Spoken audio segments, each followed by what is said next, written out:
अंग्रेज़ों के समय के थे या जो पुराने लेखक हैं, आज से 70-80 साल पुराने लेखक हैं। उन लेखकों में जब आप पाएँगे तो वो कुछ कॉमन फ़ॉल्ट किए हुए हैं, बिल्कुल कॉमन क्योंकि उस समय वही थियरी प्रचलित की गई थी, अब वही बातें लिखे हैं। लेकिन फिर भी कुछ-कुछ बातें वो सही भी लिखे हुए हैं। तो उनकी जो गलत बातें हैं, उनको हटाया जा सकता है और उनकी जो सही बातें हैं, उनको शोधों में या उनको इतिहास में या उनसे चीज़ों को हम लेकर आगे बढ़ सकते हैं। तो एक बड़े ही विद्वान व्यक्ति थे, नाम था उनका धर्मानंद कोसाम्बी। तो उनका जन्म हुआ था 1876 में, मृत्यु हुई थी उनका 1947 में। 5 ही जून को हो गई थी, यानी कि वो आज़ाद भारत के पहले ही वो चले गए थे। उनको भी वो जैनिज़्म के इतिहास में रुचि रखते थे, बुद्धिज़्म में भी उन्होंने काफ़ी काम किया। फाइनली बुद्धिज़्म को आखिरी समय तक जाते-जाते उनको समझ में आ गया कि बुद्धिज़्म के अलावा कोई सही नहीं है।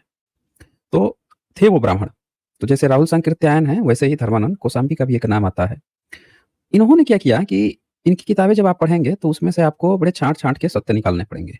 कई जगहों पर आप भ्रमित भी हो जाएँगे, क्योंकि इनकी भी किताबों में वही सारी जो उस समय की मिसकंसेप्शन थी, मिसअंडरस्टैंडिंग थी इतिहास की, वो भी कहीं-कहीं झलक जाती है और कहीं-कहीं पे ये सच्चाई से भी रूबरू कराते हैं, क्योंकि ये उन्हीं परिवारों से आते थे जिन परिवारों में इस तरह की बहुत सारी बातें होती थी, तो कहीं न कहीं कुछ-कुछ सच्चाई ये बता भी देते हैं। अब एक सच्चाई ये जो बताते हैं, आइए मैं उनकी ज़रा किताब दिखाता हूँ। बड़े उसमें आ गए थे, बड़े ताकतवर थे या इनके उभार के कारण बुद्धिज़्म खत्म हुआ। इन्होंने किस तरह से अत्याचार किए हैं। तो ये जो थियरी थी इसके आधार पर सब लोगों ने किताबें लिखी, तो ये भी किताब में बताते हैं सैवो के अत्याचार पर कि ये जो 210 लिखा हुआ है, ये नंबर है, पॉइंट नंबर है।